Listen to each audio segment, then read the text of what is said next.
Now it's time for the Sick of the Week. Sick of the Week. RFK Jr. has been giving a lot of interviews, which allow him to say a lot of things. Can you even name the head of HHS before RFK Jr.?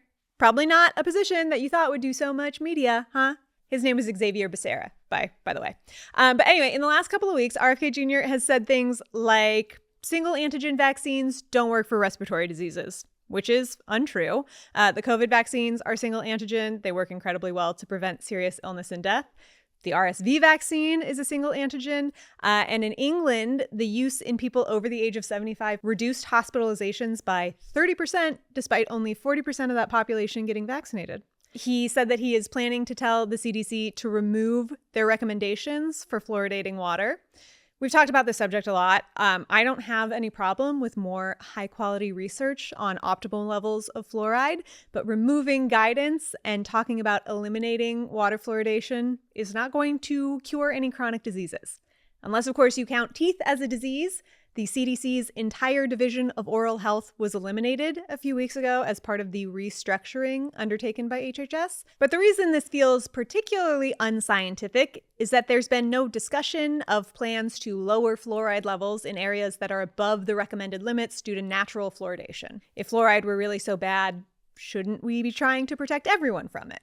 Another instance of not following evidence-based recommendations or even the scientific process comes in the form of comments he's once again made about autism spectrum disorder. He has said that he will find the cause of autism so that it can be eliminated by September. The only way that you could accomplish this is if you already decided what the cause was and you want time to find data that supports your preconceived notion. Secondly, it's dangerous to try and make people believe that discovery can happen at that speed. It's because of years of research that we know that ASD is about 85 to 90% genetic, and the rest is due to environmental factors. We also have decades of research from studies of millions of people around the world that show that it is not due to vaccines.